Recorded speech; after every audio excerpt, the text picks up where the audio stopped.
Hello, everyone, and welcome to today's SANS webcast. Do you know where your data is? Sponsored by CrashPlan. My name is Mary Lynn Gollier of SANS. Today's featured speakers are Greg Scheidel, SANS Certified Instructor, and Todd Thorsen, Chief Information Security Officer at CrashPlan. If during the webcast you have any questions for our presenters, please enter them into the Q&A window at any time. Please note that this webcast is being recorded, and a copy of the slides and recording of this webcast will be available for viewing later today and can be found on the SANS registration page. Please keep in mind that SANS strives to create an atmosphere of learning, growth, and community. We value the participation and input in this event and in the industry from people of all genders, sexual identities, cultural and socioeconomic backgrounds, races, ethnicities, nationalities, religions, and ages. Please support this atmosphere with respectful behavior and speech. This applies to all online interactions in Zoom. And with that, I'd like to hand the webcast over to our presenters. Okay, great. Thank you very much, ML. I appreciate that. Today, we are, oh, there we go. Sorry, hitting the keyboard too fast. Today, we are going to go over the results of the survey that was performed recently on the endpoint data that different organizations have and how they handle it. And the risks associated with that. I'm really excited to be here today with SANS, with Todd from CrashPlan, and with all of you to go over and, more importantly, to discuss the results of the survey. And it was actually pretty interesting seeing the raw data and then the slice and dice, the conclusions that we could draw from that data, some of which were expected and some of which not so much, which is good for something like this because it makes us think about the data and our assumptions. Now, before we dive into some of those results, we need to do a little bit of level setting, set some context. In the survey, these are the different data types or data types that various survey questions asked about. PII, IP, financial, technical and risk management, and the general catch-all other. You can see on screen the definitions there. I won't bore you by reading those word by word. But I wanted to point out that the survey focused on and asked questions in the context of these different data types because our organizations also focus on different data types in different ways. One organization might handle, which is to say, store, process, or transmit one of these data types and have specific rules or requirements around that and not care so much or not even handle some of the others. So we wanted to take that into account in the survey. Oh, there we go. Gee, I'm sorry. I'm having a little bit of a technical issue here with my mouse. I'm sorry. So one of the first things that we asked about was what types of data the respondent organizations handle. And you'll notice if you sum up the numbers here that they sum up to more than 100%. So you're looking at this and going, wait, this doesn't make sense. I just wanted to note that's because these numbers tell us that, for example, 79% of the organizations handle PII, 65% handle IP, and so on. In other words, these numbers are not mutually exclusive. One organization can certainly handle more than one type of data. One of the first things that jumps out at us, or at least jumps out at me, is the percentage of organizations that handle data probably subject to compliance regulations and standards. If you've got PII, then you're probably subject to GDPR or the California data privacy laws or the UK's Data Protection Act, or maybe even all of the above. If you've got financial data, some of it might be subject to PCI DSS rules, right? So that's kind of an interesting thing to note right out of the gate. And when we dig into the information that the respondents provided, that's actually confirmed by the respondents. They said, yes, that is the case. Here's the data here that makes my point that many organizations that do have data that is subject to rules, externally imposed rules, right? That's the key thing here that's jumping out at me. Rules that can cover things like data protection, backup, retention, purging, e-discovery, legal hold. And one thing that I thought was interesting, maybe not surprising, but still interesting, was the high percentage of organizations subject to GDPR and UK privacy regulations. And the reason that that was interesting to me is that if you go back to, and we haven't presented it on screen, but it's in the full report, if you go back to the demographics data from the survey, only 12% of the respondent organizations have headquarters in Europe. Only 23% have any operations at all in Europe. But you can see that there is a much larger number of orgs that say, yeah, no, we actually have to worry about those regulations. Okay. That's an interesting dynamic. I mean, we live in a global economy, so whether organizations have operations or offices in the EU, they still have customers or they're transacting business relationships that involve personally identifiable information and other regulated types of data. So it's interesting. Yeah, some of the other regulations and standards, didn't jump out quite as much. I mean, you can make the same sort of point, like, HIPAA. Well, that's primarily a US thing, right? FERPA, GLBA, FERPA definitely, federal education, right? More of a USA sort of thing. FedRAMP, definitely US federal organizations. But still, there's some interesting data points there where the spread is a little bit broader than you would expect when you compare it to the demographics information. Yeah, I mean, the common thing here too is with all data, especially regulated data, but other data that's critical and important to organizations, understand where that data is, what detection and protection capabilities you've got in place, as well as resiliency and recovery pieces. And so the place to start there is to understand what that scope looks like, where that data resides, and then how it's protected. And then what your resilience capabilities are, because every one of these requirements or frameworks have requirements for data resiliency, backup and recovery, and Yeah. protection. Are.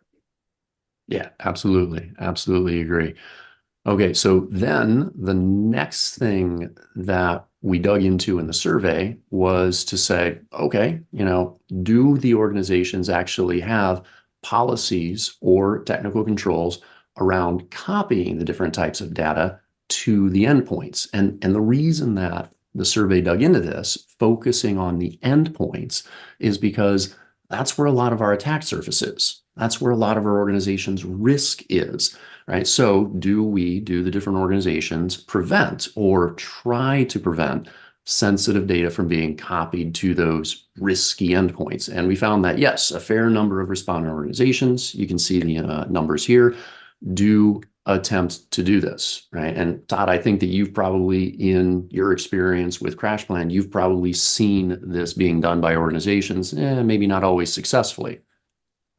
Yeah, absolutely. We have a lot of customers and prospects that come to CrashPlan looking for solutions around this. I mean, they've come to the realization that at the end of the day, they really can't prevent users from storing, accessing, modifying sensitive documents on their endpoints. I mean, at the end of the day, it's, people are going to people. They want to be efficient. They want to drive value for the organization. And when there's barriers that prohibit efficiency, productivity, they really come to us looking for a solution for, automatically backing up and protecting their data, having that peace of mind at the end of the day that their data is recoverable at scale when they need it. Yeah. Yeah, I like the comment you made, people are going to people, right? I always think of the, and I'll try not to say something that gets me in trouble in terms of IP, But I always think of the Jurassic Park movies, Jeff Goldblum, like life finds a way, right? The users find a way to get their work done because they're just trying to get stuff done for the organization. They're trying to meet the business needs. So the data ends up in weird places or places you wouldn't expect, which is actually supported by the next the next set of information that we pulled out of the survey, right? The attempts to say, you can't save this data here, you can't store it here. The attempts to actually prevent that are not always so successful, right? For example, right, we can see that we've got 62% of the orgs responding say, by policy, don't copy PII data to the endpoints. And then 56% have technical controls to actually enforce the policy. And yet 55% actually store PII data on their endpoints as part of regular processing, right? And I think this lines up with what you were just saying. Yeah. Again, I think this really brings that point to bear. Policies and controls are important. Policies and controls designed to keep data off the endpoints are not always effective. Employees, to your point earlier, will find a way to, get work done as efficiently as possible. The path of least resistance. Again, it's not that they're trying to be malicious or to be bad employees and sort of flouting policies and things like that, but people are under pressure to, deliver to timelines, just get things done. Sometimes they have to download information, work on it offline. There's a myriad of things that come into play there. So data on endpoints is really just a reality.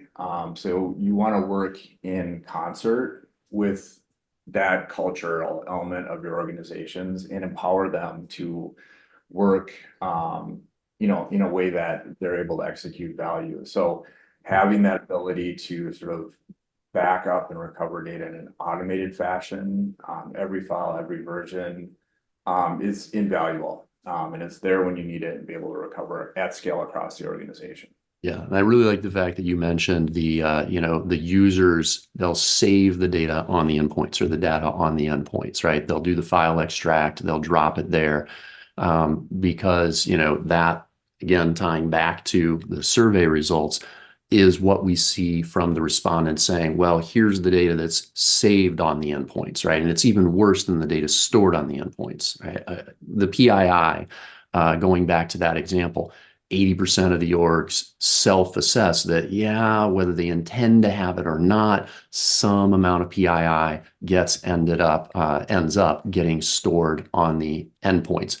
Now, I do want to dig into a couple of things here or point out a couple of things. First of all, that distinction between the data stored on the endpoints versus saved on the endpoints, right? Because you can see that we've got the two different rows here, and the data saved on the endpoints is much larger, those numbers, than the data stored.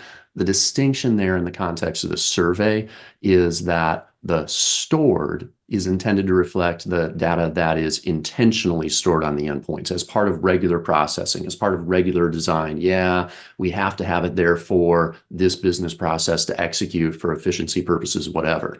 And then the data saved on the endpoints is, yeah, maybe we don't want it there, but we recognize that it ends up there after all, right? No matter what, it's going to end up in these risky locations.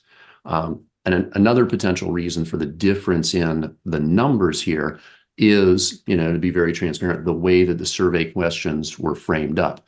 The first question, the data stored on the endpoints, asked the respondents to allocate percentages to different storage locations. So what's the percentage of your data that's on endpoints? What's the percentage that's on databases and file servers and so on? And all those numbers needed to add up to 100% in the survey.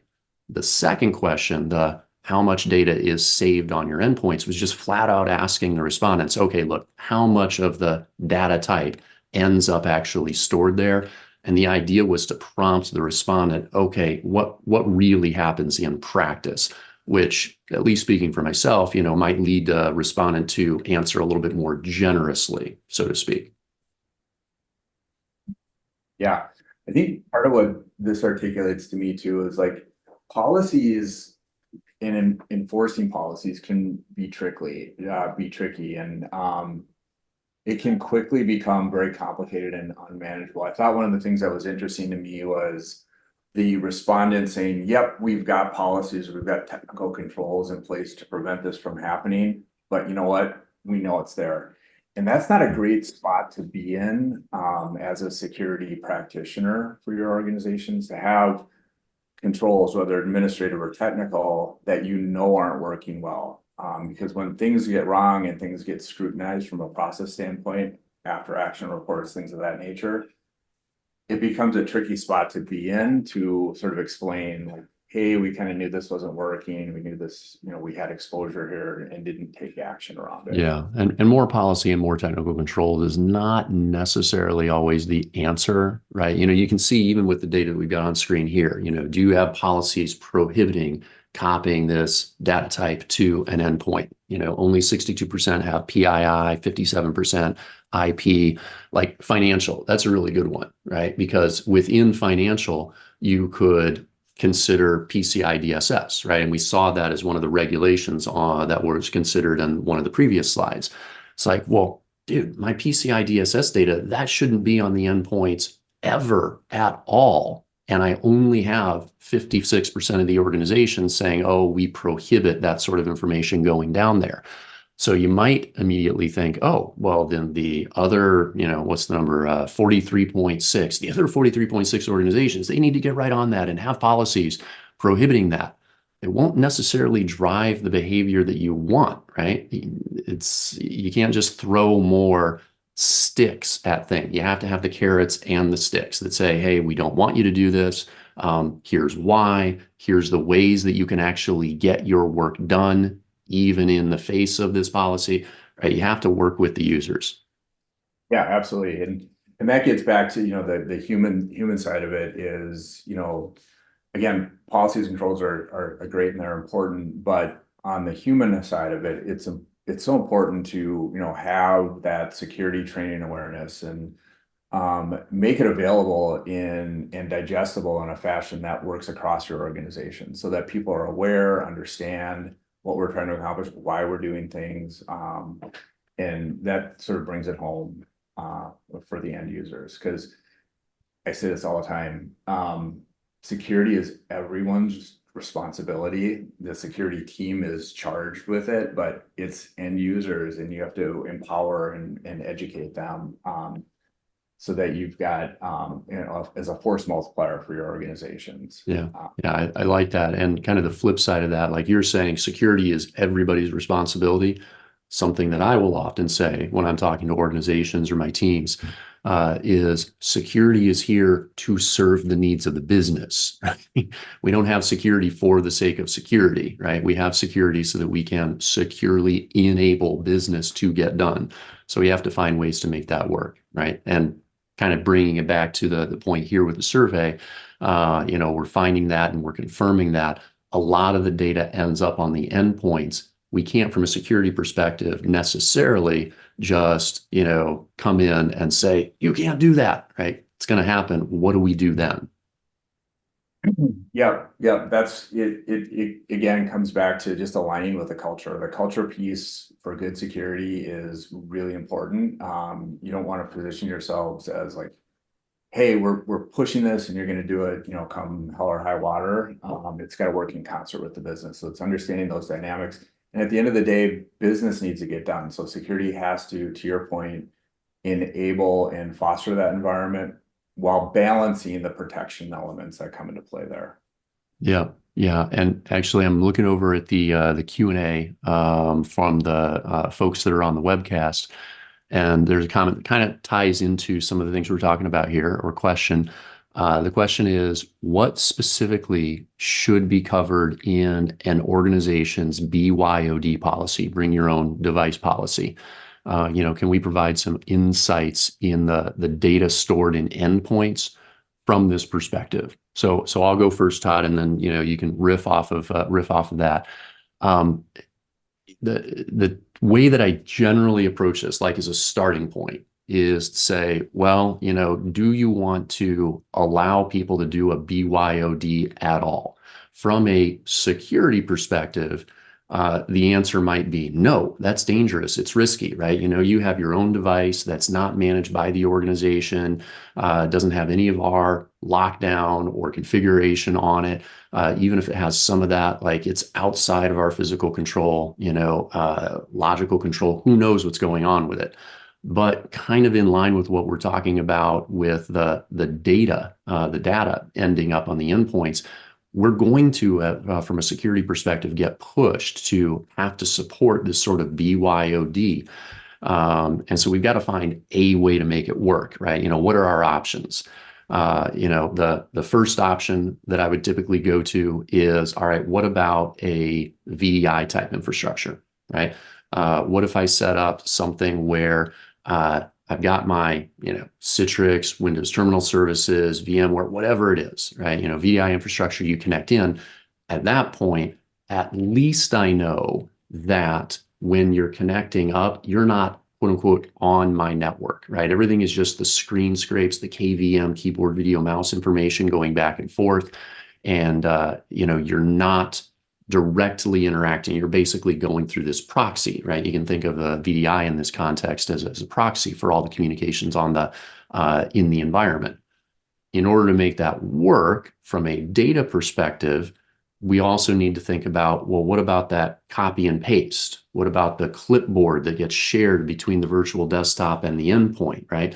If I'm on the VDI, I go to the virtual desktop, I see Windows Explorer, File Explorer, copy, I go back to my desktop, paste, oh, look, it just happens like magic. So, with that sort of VDI type setup, I would advise strongly from a policy perspective and an enforcement perspective to not allow or to think carefully about those shared resources, right? Drive mappings, copy and paste, and so on. Now, recognizing that that's not always, oh, and by the way, if you do that, make sure that you enforce that on the server side, because if you just do that on the client, well, that's the endpoint. The user can do whatever they want. Now, on the kind of going from there, saying, okay, well, I want to allow users to have a little bit more interaction, right? I want them to be able to do a BYOD and they're in my environment. That's the point at which you're going to go to a mobile device management. We're talking about Microsoft Intune. If you're using, say, a Microsoft environment where you have a license that allows you to have conditional access policies, then you're extending your conditional access policy enforcement down to the Intune, what is actually allowed by the MDM configuration there, right? And I'm trying to bring it back here to the point of the data on the endpoints. That policy needs to consider, can they copy certain data types over, right? Is it possible that the data ends up on the endpoints anyway? Yes, in many cases it is. So, that's kind of the path that I would go down to. So, Todd, do you have any comments on that?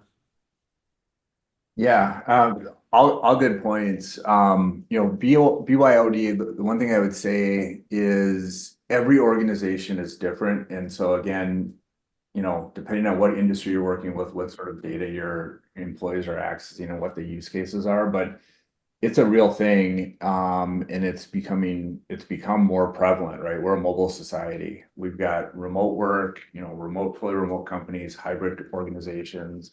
We've got, employees, traveling for business, accessing, trying to access data, get things done while they're on vacation. So it's a real thing. So I think you have to, again, put it in context of the organization, align with culture, but be really clear on like what's allowable, what's not. And then if you're going to have some capabilities around this, articulate what is, it's email, right? Is it email and calendar? Is it more than that? Are there certain applications that users can access, but articulating what the rules of the road are?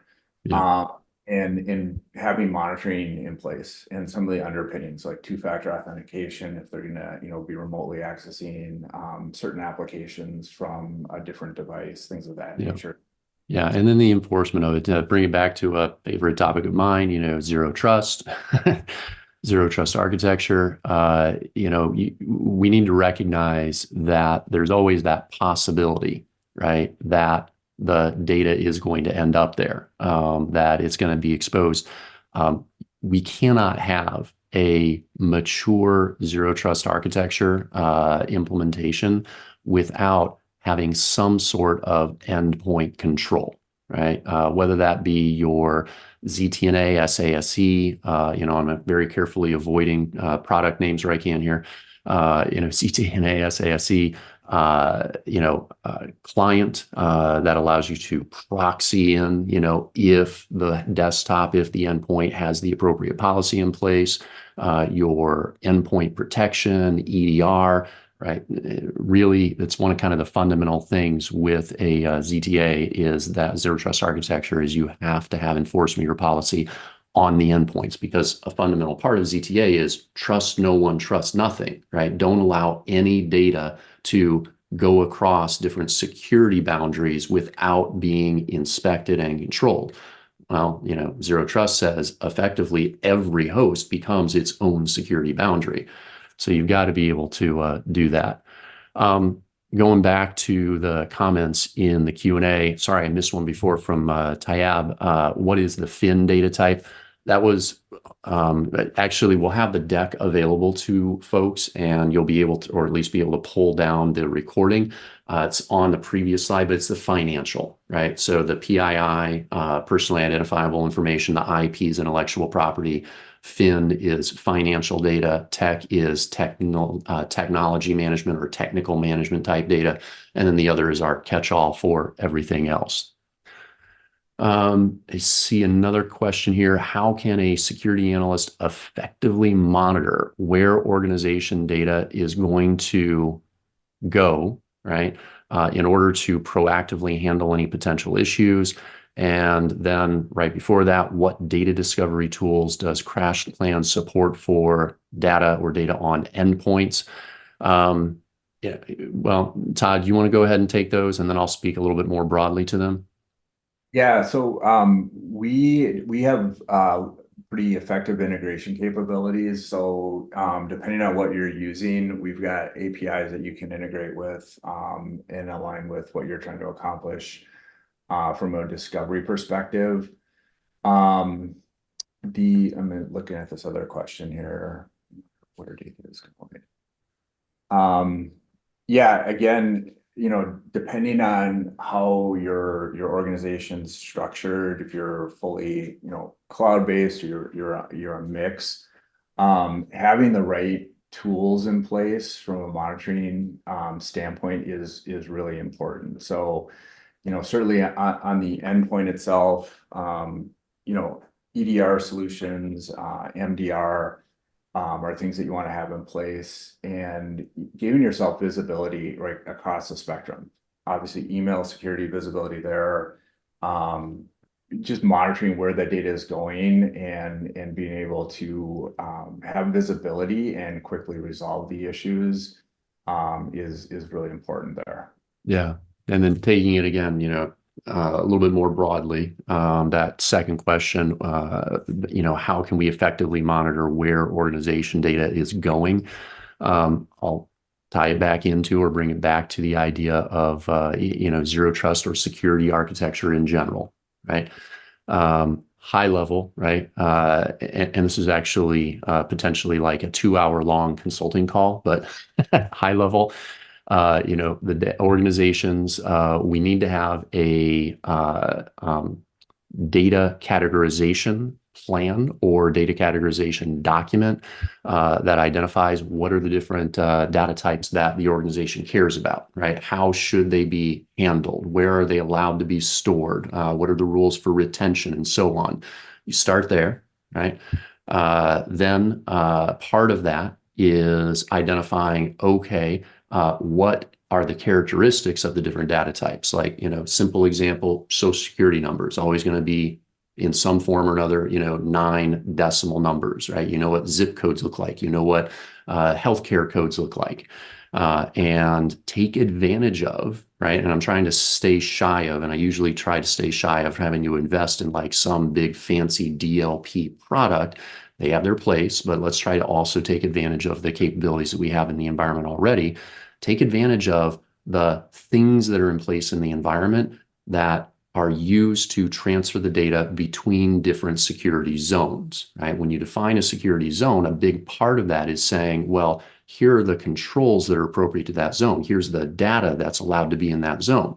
And then the boundary between the different security zones, whether that's your email gateway, your next generation firewall, your web proxy, your WAF, whatever it is, take advantage of the capabilities there to look for the different data types that are moving or attempting to be moved across those security zone boundaries.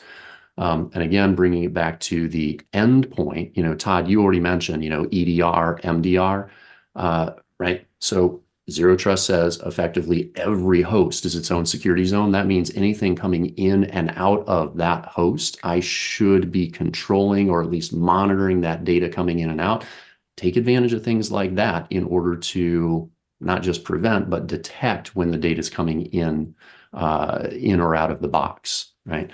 So hopefully, Alberto, that helps a little bit, answers the question. I also see the follow-up question from Tayab. Sorry if I'm mispronouncing your name. How hackers get access to your data? I'm actually going to set that one aside. If you want to have a follow-up, that is a huge conversation, very, very broad. We can go lots of ways and spend several hours with that by itself. And then we have a comment or a question from Ryan, right? What's the best way or source to create protection or sensitivity labels? And do they belong in a privacy policy or another policy? So I'll go back to a point that I mentioned already, right? Data categorization, or in federal circles, what's more often referred to as a data classification guide.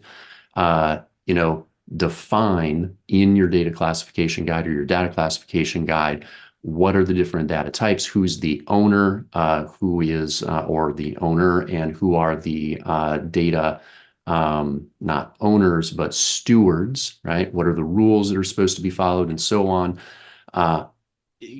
Put that down on paper as part of the policy in the data classification guide. The enforcement of that, like actually tagging the different data types, that's heavily dependent upon the specific environment, what different technologies you're using. For example, in a Windows Active Directory environment, if you're on Server 2008 Release 2, and no further, then you would be looking at file classification infrastructure, or FCI. You might look at third-party solutions that integrate with FCI and Azure Information Protection. If you're on Server 2012, 2016, then you're going to be looking at AIP and Microsoft Purview. Again, if you're in a environment where you can install third-party tools that aren't native or part of integrated with the operating system, there's other tools that you can get that will expand just beyond Microsoft. I'm trying to avoid naming specific products, but if you look online for integration with Microsoft Purview in Unix, Linux environments, or with FCI in Unix, Linux environments, you'll find lots of resources there. And I'd be happy to address as part of a follow-up question or follow-up to the webcast in general. We can have a more detailed conversation about it. Yeah. One thing I mentioned too, I think it's related, but also related to the previous question around monitoring, is really understanding where your data resides, right? And you have to think about third parties in that context as well, cloud providers or not, but what data are they accessing, processing, storing on your behalf? Who's got access within your environment? How is that data classified? Is it regulated data? And really understanding that footprint across the organization could be a data impact analysis, not just for PII, but for other regulated or critical data elements within your organization. Yeah. Vary depending on your company, what is the risk tolerance? What is your intellectual property, right? That's an element to think about in that context as well, broadly speaking, when we talk about data. So data mapping, that inventory, understanding and tying that into the third parties that are handling that data and who's accessing. Yeah, and a lot of that, like the label or the title for that OK policy, that document, in the circles that I operate in usually is, again, that data classification guide, but also ties into what we would, refer to as our BIA, or our business impact analysis, right? Unfortunately, as technologists, right, we often want to find the 0 or 1, the black or white, right? The answer. And it's usually not that simple, because everything should be driven down by the business. So, I go into an organization, what I like to try to do is, okay, let me pull up their mission, their vision, right? Their organizational capabilities, their key business processes. And hopefully all of that stuff is already documented in a business impact analysis. And then I can take that BIA and say, okay, what are the different services that are used in order to, the technical services that are used to provide those business services? And then, and again, kind of bringing it back to the core point of this survey about data, is okay, so what data is actually processed by those business services, by those systems, the technical systems that support those services? Okay, that's my starting point for the boundaries, right? I should see the security zones or the enclaves that are consistent with all of that. And then at that point, tie it into the data classification guide and say, are all of these systems actually handling the data, right? Storing, processing, transmitting it consistent with the way that it's supposed to be according to the classification guide. Now, I say all that, and then I will immediately, acknowledge that it is very, very unusual to go into an organization and find that they've got the data classification guide, they've got the BIA, that all that work is already done that you can just leverage. A lot of times as security professionals, especially when we're talking about like security architecture and the policy, we've got to back into that, right? We've got to find the places where we think that we can support what the organization, and then get approval for it, like pass that up to management and say, well, you don't have a policy, but here's what I think you need. Cool. Yeah. Those are great points. And I think the other thing here too is to weave all of this conversation into tabletop exercises or your BCP, DR, data resiliency testing. It can certainly be functional failover type things, but as you go through those scenarios and you think about like critical elements, critical functions within your organization, what would happen if we, weren't able to support our customers, right?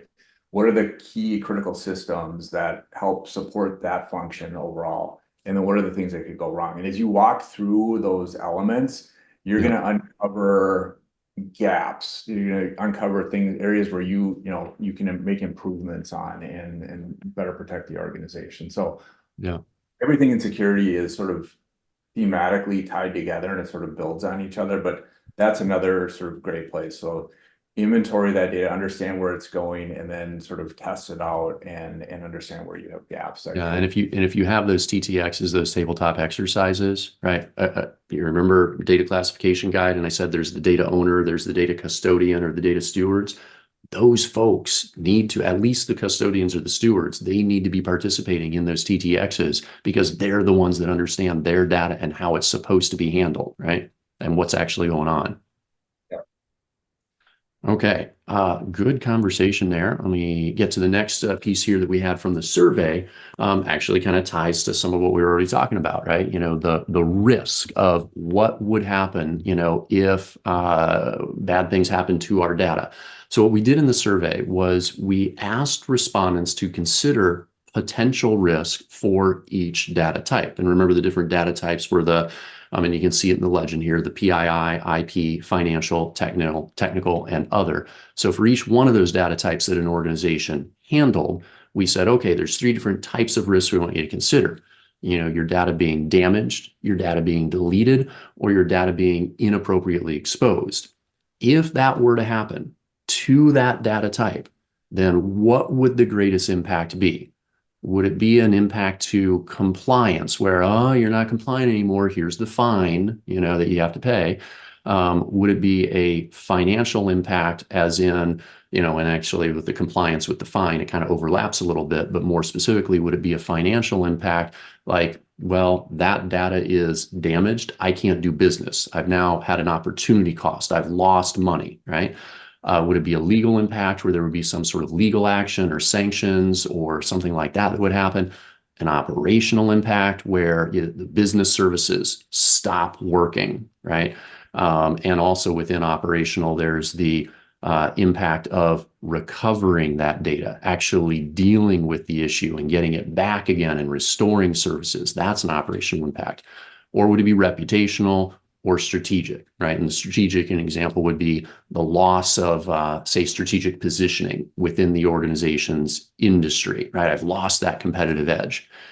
So we asked the respondents to go through that, and they did. It was awesome. And we saw, first of all, with the reputational risk, that reputational risk was reported as the greatest risk across all the different data types if there was inappropriate exposure of the data, right? Which kind of makes sense, right? My data is out there, other things are going to happen as well, but everybody knows about it, and I take a black eye, right? And I think, Todd, one of the things that you had mentioned when we were first going over the survey results was kind of the overlap and the bleeding between these different risk categories. Yeah, certainly. I mean, once, to the extent that you've got a data loss event or exposure event that's affecting the organization, there are a myriad of risk elements that come into play, financial, legal, certainly operational impacts.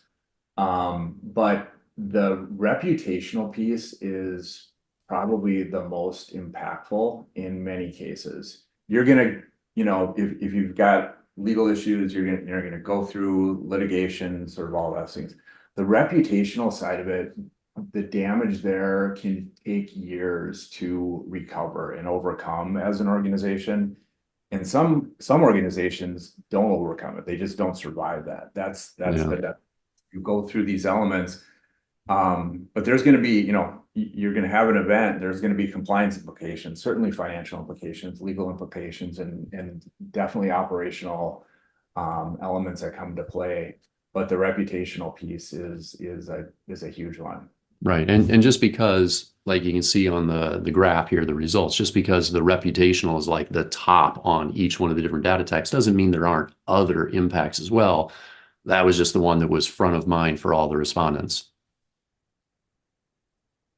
All right. And then when we flipped over to data damage and deletion, right? Because remember, there's those three types of events, right? The exposure, but then also the data being damaged, the data being deleted. At that point, it very clearly flipped over to, operational risk. Our downtime, we've got to recover. Everybody's got to work over the weekend in order to, get this back and everything up and running.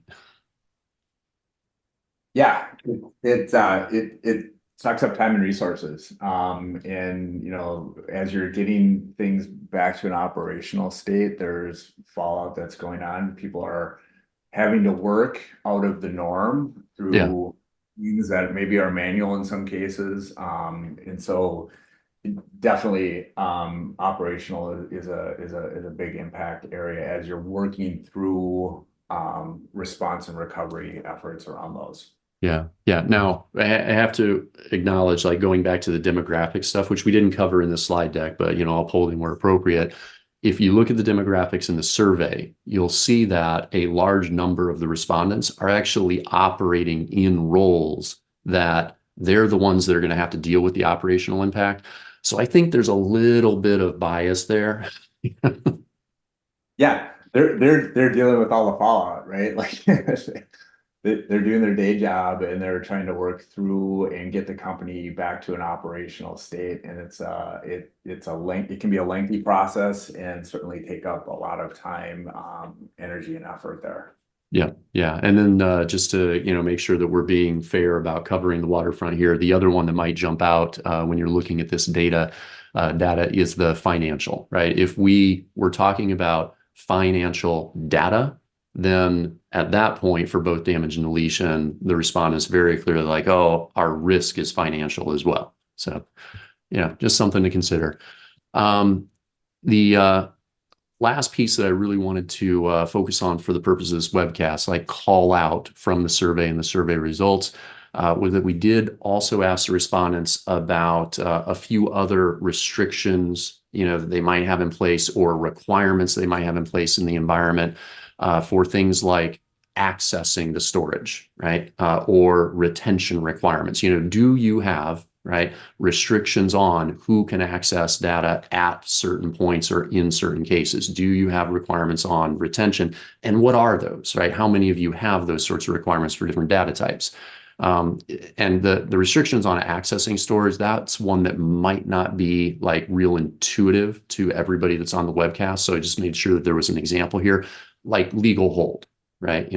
Hey, we had a legal hold in place because there's some sort of action that's going on, at this point going forward, only these people are allowed to even see this data, much less do anything with it. Another good example for respondents that are, subject to GDPR would be GDPR itself, right? You have very strong restrictions on certain types of data of whether the organization as a whole is allowed to even see that data, much less individuals, in different roles. So I think you've probably run into stuff like this yourself, Todd. Yeah, we have a legal hold product, and I Oh, interact with legal teams from customers as they're sort of working through due diligence, what have you. The things that they're looking for, certainly from a legal hold perspective, are strong chain of custody, data immutability, and file metadata preservation are yeah. important to them. But the overarching piece that always comes up is the granularity of roles and permissions to access that. And so Yeah, that's that's always, pretty complex. I mean, yeah, they want to, our product is, silent to the end user. So whatever that case target is for the organization, but it's on the back end, right? Being able to control that access to view and have a chain of custody over that data to the and then pushed out, but the policy is managed on the back end. So you have that complexity there that the user is shielded from, but it's pushed out to the endpoints so that it's enforced, even if they're not in, once the policy is pushed, even if they're not in communications with the back end services. Yep. Yeah. Yeah. And I think that kind of, brings it back to, and you can see the bottom line on this slide, kind of brings it back to this survey. Hey, you've got these requirements, they extend to the data that's stored or saved, right? So either there by design or there because somebody just dropped it there. That's on the endpoints, right? We have to be able to meet these requirements everywhere in the organization. And again, the endpoints, right, this is our starting point for the whole survey, that's our big attack surface. That's a really risky place. We need to be able to enforce these policies and practices there. Yep, absolutely. Having the ability to, empower the customer to manage data retention in alignment with what their requirements are is a cornerstone of this. Cool. Cool. All right. And that brings us to our last, already prepared slide, and then we can have some additional conversation if we want to. It's kind of the takeaways, right? The core points here, the core things that we got out of the survey. Look, the respondents clearly recognize the importance of data security on the endpoints because, right, they're acknowledging, hey, we might have some data that by design is stored on the endpoints, but respondents are also acknowledging, yeah, we've got data that whether we have it there by design actually is on the endpoints, and we don't always have the technical controls available to enforce even the policies that we currently have. And, is there a gap that we saw with the survey results in terms of organizations that have policies consistent with the requirements that they have to adhere to? Yeah, there is a gap there, no question. But, be cautious. Don't immediately go back to your org and go, oh, we need to have more policy, right? If you implement policy and it's not consistent with the culture, the organization, the business needs, the way that the users actually operate, all that we're going to do is we're going to drive users to do things that are now in violation of our policy, right? We're going to drive bad behavior. because now we're telling them that the thing that they need to do is against the rules, but we're not actually giving them a solution, much less, enforcing it, much less giving them solution. Yeah, that leads to bad things. So we have to align the policy and the technical controls with the business needs, the culture, the risk tolerance, and the user's needs as well. Yep, absolutely. I think one of my calls to action, maybe sort of coming out of this survey, is I would love for everybody to just sort of digest this, bring this information back and take a hard look at your environments. How does this apply to your organization? Does this resonate? Take in consideration the controls, policies, and tools that you've got in place today, and how those align or have misalignments with your organization's culture, your risk tolerance, and data resiliency needs. Yeah, an individual organization, from somebody, who's participating in this webcast, who's attending the webcast, you're not going to be exactly the same as, all the respondent organizations, but at least, please kind of take that as food for thought, right? Threads to pull on and things to consider, right? Well, does that apply to me? Should I be thinking about that as well? And maybe that will be fruitful and give you some things that you can put into your action plan and your planning.